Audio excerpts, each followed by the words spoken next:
Man on Healthcare, the Secretary of Health and Human Services, Dr. Tom Price. Dr. Price, thanks for joining us this morning. Thank you, George. Good to be with you. So last week you said that no one will be worse off financially under President Trump's plan. Since then, we've seen the CBO report saying that up to 24 million people over time won't be able to afford their health insurance. And they say it's going to be a real double whammy on older, lower income Americans. They're going to be charged higher premiums, get less in tax credits than they do now in subsidies. So do you stand by that claim? I do, as a matter of fact, because what the CBO looked at and what they were charged with looking at is just one portion of the plan. The overall plan is not just this piece of legislation before Congress right now, which I think is an integral part, an important step in all of this, but it's the second phase of all of this, which is ongoing as we speak, but it includes all of the administrative changes that need to be put in place, and then a third phase, which also is ongoing as we speak, which are multiple other pieces of legislation that round out the plan and make it so that it fulfills the president's promise of repealing and replacing Obamacare and putting in place a patient-centered system where we get patients and families and doctors making medical decisions and not Washington. But you can. Okay, so what basically he just said, he's, again, another guy selling us a pig in a poke. What these Republicans and the president need to do is they need to tell us exactly what this piece does and what it doesn't do and what they're depending on to get done in order to see all of their vision for the health care plan that they are basically putting all of their energies into, what that's going to ultimately look like. But they need to let us know exactly what this piece does and doesn't do.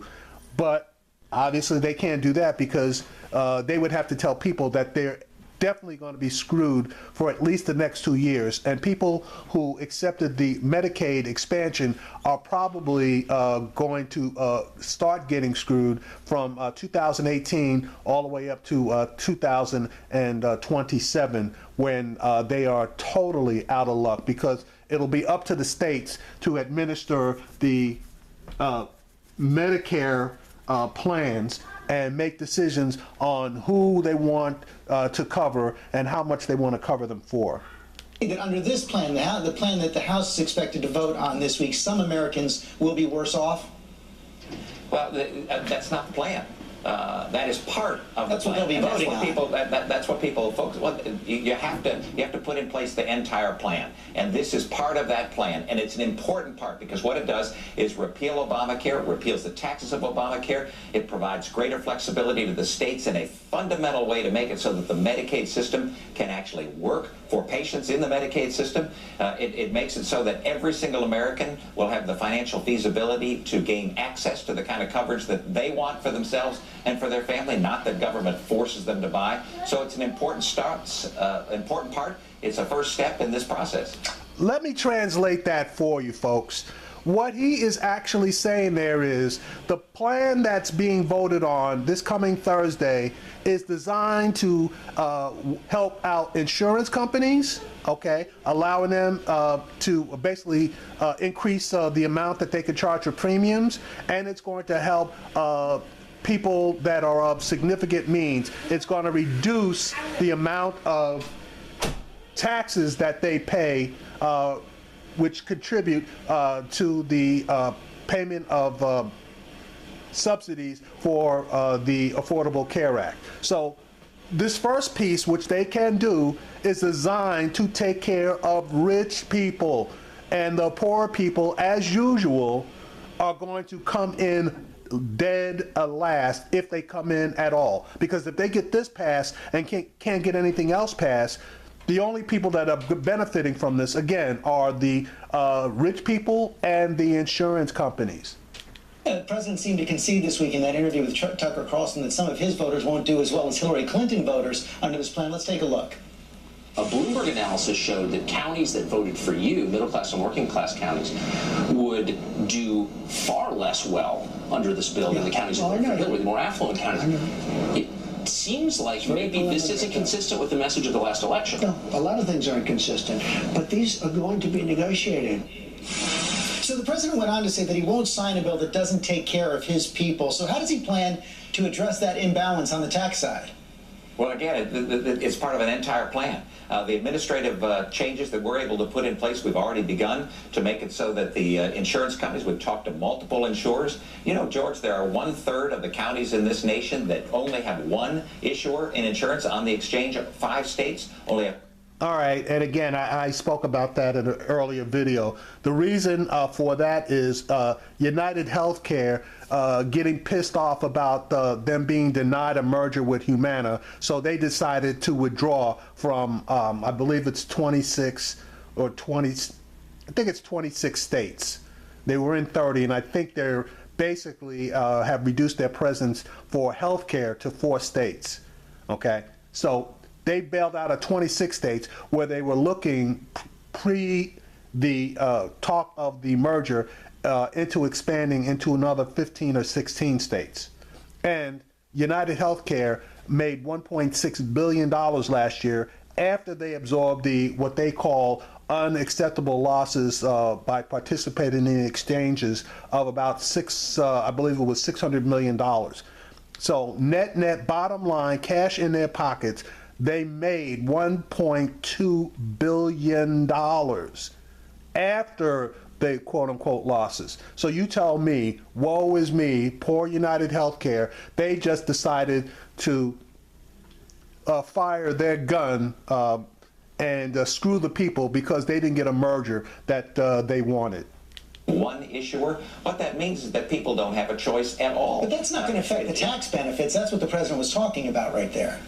Yeah, but what that means is that people aren't going to be able to get the care that they need. And this isn't about Washington politics. This is about people's health care. And that's where it's important to keep the focus. And that's why the administrative changes. No, that's where it's important for you to shift the focus, because the president was talking about the tax benefits, and you just shifted away from that. The tax benefits all go to the rich and the insurance companies, because if you're not aware of it, the insurance companies, with this legislation, are able to write off the salaries of their CEOs where they are in excess of $500,000. Now, currently they can't do that, and it would just be treated as a normal taxable expense. The way that the legislation is written, that $500,000 is not even going to be considered as being taxable on the corporate tax returns.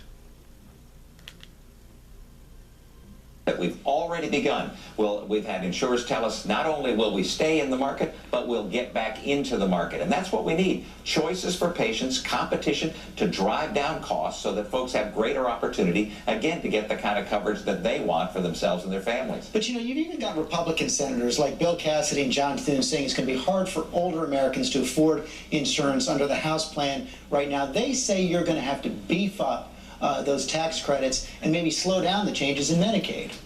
And that may be the case, and that's why, as it works through this legislative process, we're looking at it and working with our legislative colleagues to make certain that we've got the kind of plan that actually works for people in the real world, something that the previous administration didn't do. So if it needs more beefing up, as you... Okay, now that's a bunch of crap, because the previous administration made the subsidies based particularly on income. So if you were low income, you got more of a subsidy because you needed more help. And if you were of a higher income, then you got less of a subsidy because you needed less help. It was income based. These guys have made it age based. So if you're a 30-year-old, you get a maximum of a $2,000 tax credit or subsidy.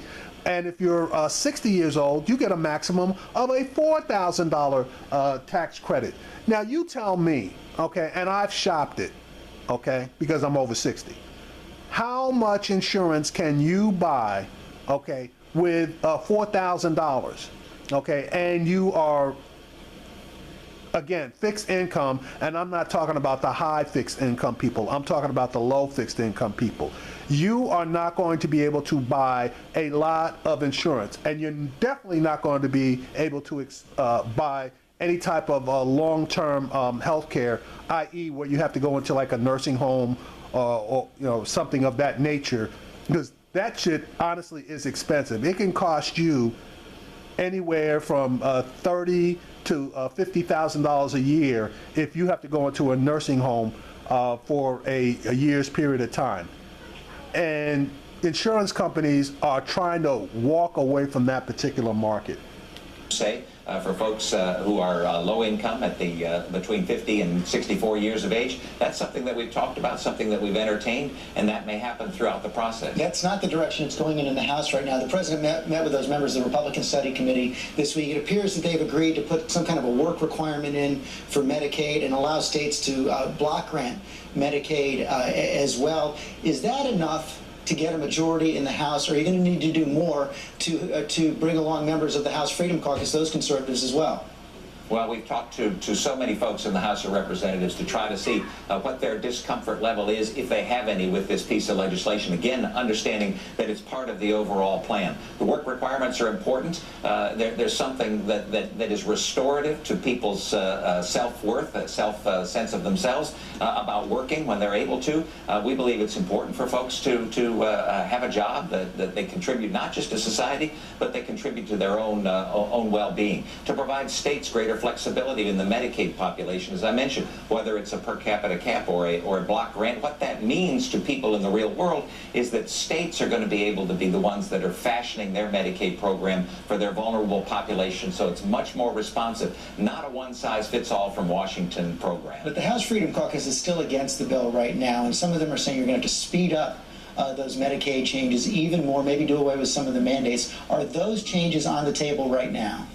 Well, as the president, you heard the president say, he's been talking with a lot of the House members and certainly members of the Senate as well. We're working through this process. This is what tough legislation looks like. So it's not unusual to have this give and take in this back and forth. I'm confident that as we move forward, we'll be able to move all portions of the plan. This reconciliation bill that's moving through Congress right now, certainly the administrative changes that we believe are important. You remember all of the regulations that the previous administration put in place, hundreds of them, literally thousands of guidance letters. Many of them were harmful to patients and drove up the cost of health coverage and drove people out of the ability to care for patients in the real world. We're going to look at every single one of them and make certain we do the right things. And then that third bucket, which is the legislation that will be coming forth to make certain that the insurance changes are ones that will actually work for people. Yeah, but you'll need Democratic votes for that third bucket. But in the meantime, aren't you caught in something of squeeze play right here? The changes you're making to get conservatives in the House, speeding up the changes in Medicaid,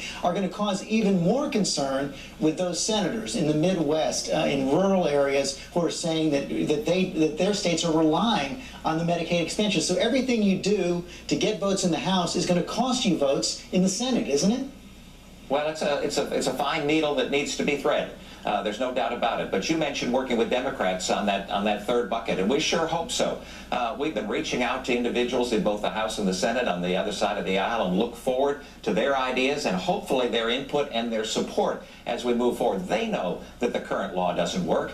They know that premiums are going up. They know that deductibles are skyrocketing. They know that a lot of people have health coverage but no health care because they can't afford the deductible. So we're asking men and women of goodwill in the legislature and the legislative branch to come forward and work with us to solve the challenges that the American people see in their health care system. Again, so we get a health care system that works for them, not government, but that works for people. Yeah, it would have been nice if the Republicans of goodwill had come together with the Democrats to try to fix the problems with the Affordable Care Act, but unfortunately, none of those people could be found. Guys don't seem very willing right now. Senator Rand Paul is coming right up. He says you should just do a clean repeal like you did in 2015 and then have a wide open debate on how to replace Obamacare. What's wrong with that proposal?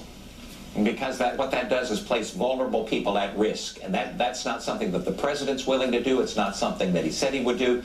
Certainly what he has said is that repeal and replace need to occur essentially at the same time, concurrently, and that's what we're moving forward with in this first phase. Again, the second phase, the administrative changes, the third phase, the other pieces of legislation, they're being worked on literally as we speak. And if you look at the plan in its entirety, I think that Senator Paul would have to admit that it includes the vast majority of the kinds kinds of things that he and others have been talking about as being important to have a healthcare financing and delivery system that works for patients. Finally, sir, on another subject, ProPublica reported this week that Preet Bharara, the U.S. Attorney in the Southern District of New York, before he was fired, was said to have been investigating your stock trades when you were a member of Congress. Have you or your lawyers gotten any indication that you're the subject or target of an investigation?